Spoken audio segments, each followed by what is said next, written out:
성부와 성자와 성령의 이름으로 아멘. 슬기로운 성경 통독에 오신 것을 환영합니다.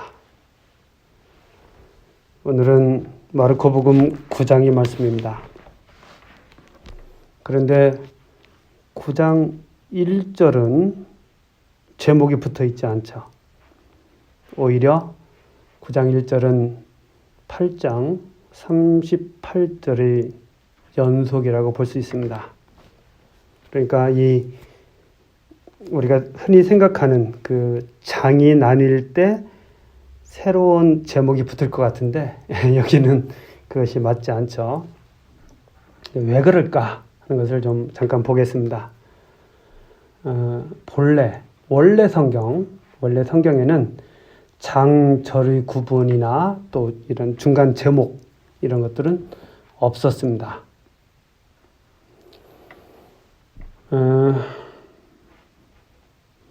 장절의 구분의 이 역사는 신약성경과 구약성경이 좀 차이가 납니다. 우리는 지금 신약성경을 읽고 있으니까 먼저 신약성경을 보면 2, 3세기부터 성경 연구자들이 복음서를 중심으로 구분하기 시작해서 5, 6세기에 이르면서 복음서는 318부분으로 또 서간 뒤에 우리가 이제 바오로 서간 이런 서간들을 볼 텐데 서간은 254부분으로 구분을 하였다고 그래요. 그러니까 한 5, 6세기 정도의 이 장 구분이 됐었던 것 같습니다. 그러나 완전하지 않아서 실제로 사용하기에는 많이 불편했다고 합니다. 오늘날 방식으로 구분이 된 것은 1205년 스티브 랑톤이라는 분에 의해서 이 장이 구분이 됐다고 그래요. 파리 대학교 교수 출신으로 나중에 영국 캔터베리 대주교가 된 랑톤이 장을 구분하는데 불가타역이라는 라틴어 성경이에요. 라틴어 성경. 성경을 예로니모 성인이 라틴어로 번역했는데 그것이 이제 불가타역이라고 그래요. 신약 성경, 구약 성경을 다. 그래서 이 스티브 랑톤이라는 분이 바로 장을 몇 장 이것을 구분을 하였습니다. 그리고 이제 그 절의 구분은 1500년대 중반에 인수협자 루베르 에티엔이라는 사람이 파리에서 그리스어와 라틴어로 된 성경을 출판하면서 기존에 구분된 장에 다시 절로 구분을 했다고 합니다. 그래서 몇 장, 몇 절이라는 것이 1500년대에 이루어진 것이죠. 그 전승에 따르면 말을 타고 리옹에서 파리로 여행하면서 절을 구분했다는 말이 있어요. 그래서 아마 말이 흔들림 때문에 이렇게 8장과 9장이 약간 하나 정도 빗나가지 않았을까 하는 그런 생각도 좀 해보게 됩니다. 신약성경은 그렇고 구약성경은 유다인들이 이미 오래전부터 회당에서 읽기 쉽게 주제별로 문단을 나누거나 또는 한 줄씩 떼어서 구분을 했다고 합니다. 1571년 인쇄된 히브리어 구약성경이 처음으로 절을 구분해서 출판하게 되었다고 합니다. 1571년에. 그러니까 그 이전의 성경은 그냥 약간씩 그 구분해서 읽을 수 있게 되어 있긴 했지만 지금과 같은 이러한 완전한 모습은 아니었죠. 따라서 성경의 장절 구분과 관련해서 랑톤 대주교와 로베르 에티엔 두 사람의 이름을 기억할 수밖에 없습니다. 이들 덕분에 우리는 편리하게 성경의 해당 본문을 찾아서 읽을 수 있게 되었다. 한 1500년대 이후다. 지금 우리가 가지고 있는 이런 모습은 이렇게 보시면 되겠습니다. 자, 본문으로 들어와서 영광스러운 모습으로 변모하시다. 엿새 뒤에 예수님께서 베드로와 야고보와 요한만 따로 데리고 높은 산에 오르셨다. 그리고 그들 앞에서 모습이 변하셨다. 그분의 옷은 이 세상 어떤 마전장에도 그토록 하얗게 할 수 없을 만큼 새하얗게 빛났다. 그때 엘리야가 모세와 함께 그들 앞에 나타나 예수님과 이야기를 나누었다. 그러자 베드로가 나서서 예수님께 말하였다. 스승님, 저희가 여기에서 지내면 좋겠습니다. 저희가 초막 셋을 지어 하나는 스승님께, 하나는 모세께, 또 하나는 엘리야께 드리겠습니다. 사실 베드로는 무슨 말을 해야 할지 몰랐던 것이다. 제자들이 모두 겁에 질려 있었기 때문이다.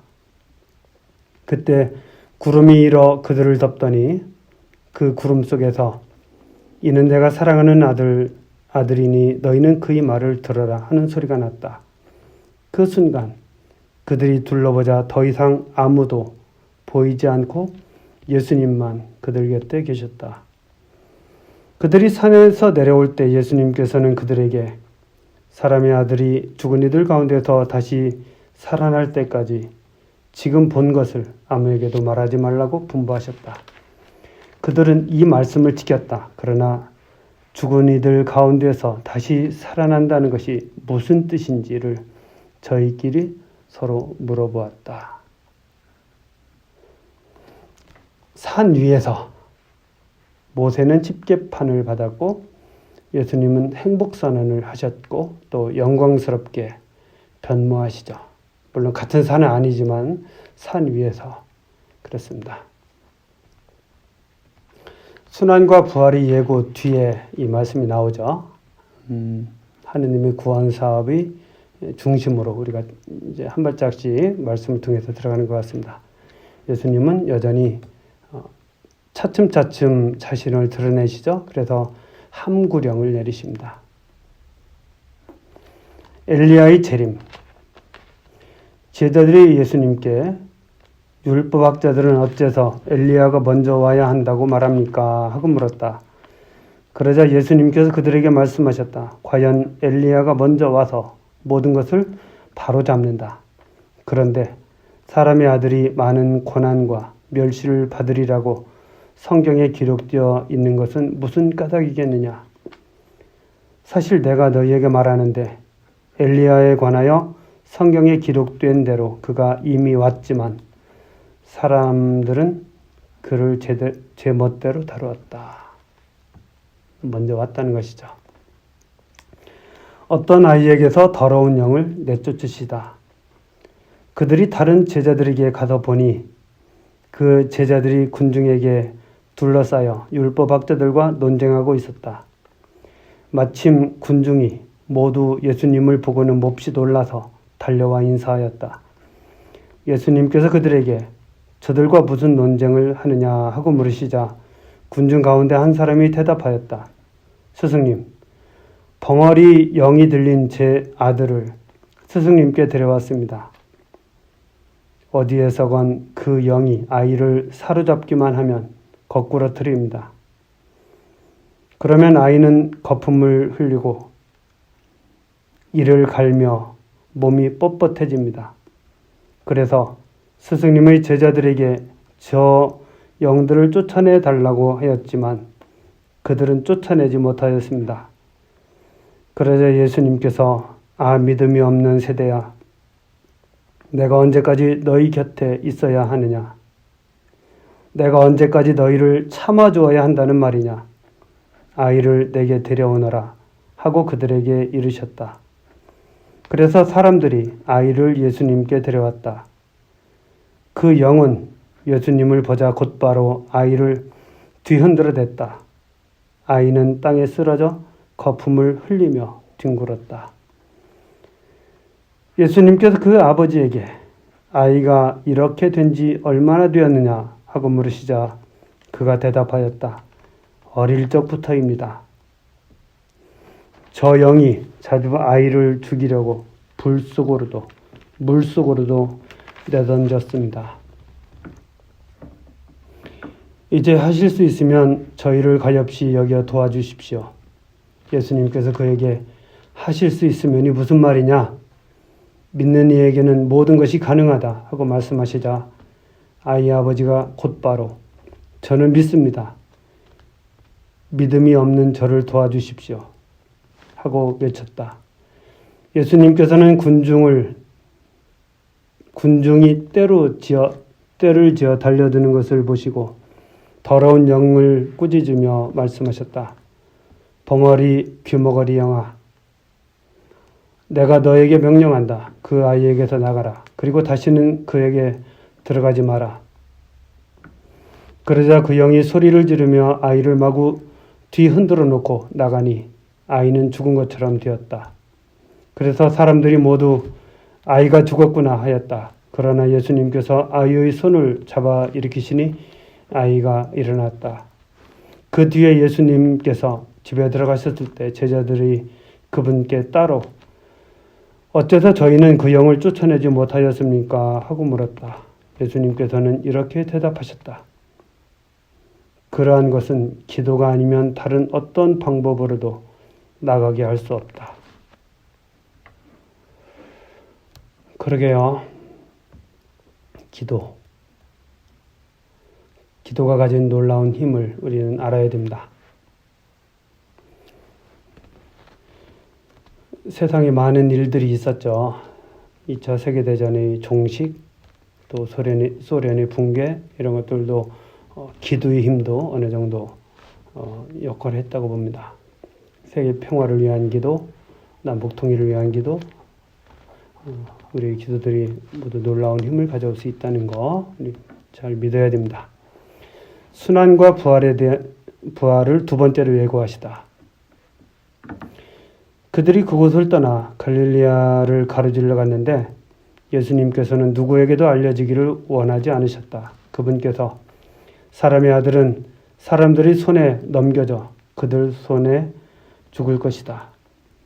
그러나 그는 죽임을 당하였다가 사흘 만에 다시 살아날 것이다. 하시면서 제자들을 가르치고 계셨기 때문이다. 그러나 제자들은 그 말씀을 알아듣지 못하였을 뿐만 아니라 그분께 묻는 것도 두려워하였다. 가장 큰 사람. 그들은 카파르나움에 이르렀다. 예수님께서는 집 안에 계실 때 제자들에게 너희는 길에서 무슨 일로 논쟁하였느냐 하고 물으셨다. 그러나 그들은 입을 열지 않았다. 누가 가장 큰 사람이냐 하는 문제로 길에서 논쟁하였기 때문이다. 예수님께서는 자리에 앉으셔서 12 제자를 불러 말씀하셨다. 누구든지 첫째가 되려면 모든 이의 꼴찌가 되고 모든 이의 종이 되어야 한다. 그러고 나서 어린이 하나를 데려다가 그들 가운데 세우신 다음 그를 껴안으시며 그들에게 이르셨다. 누구든지 이런 어린이 하나를 내 이름으로 받아들이면 나를 받아들이는 것이다. 그리고 나를 받아들이는 사람은 나를 받아들이는 것이 아니라 나를 보내신 분을 받아들이는 것이다.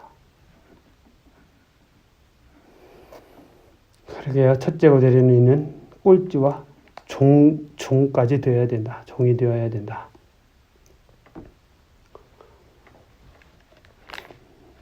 마음에 새겨야 할, 특히 첫째가 되려는 이들, 또 권력을 가진 이들 명심해야 될 말씀입니다.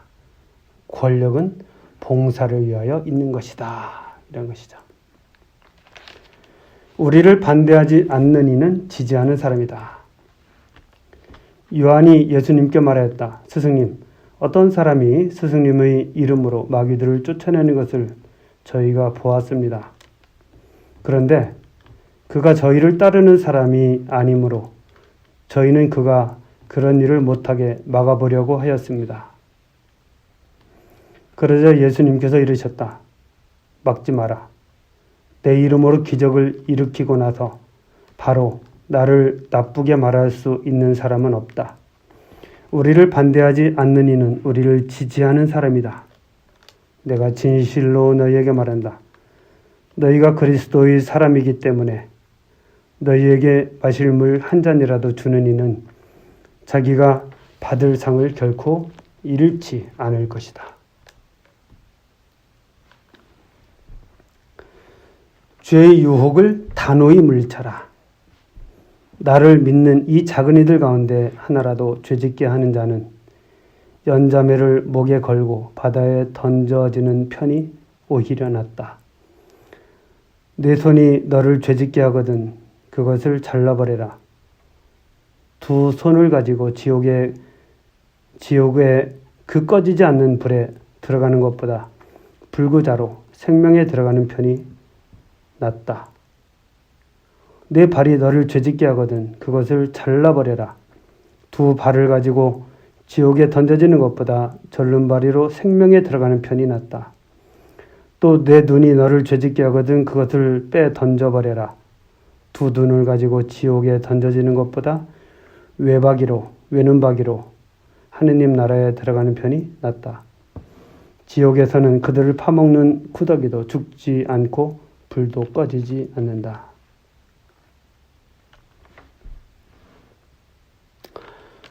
자, 이제 소금. 모두 불소금에 절여질 것이다. 소금은 좋은 것이다.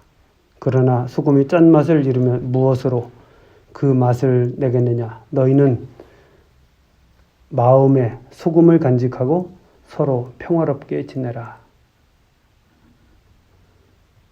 마음의 짠맛을 잃지 않는 소금을 간직해야 되겠죠.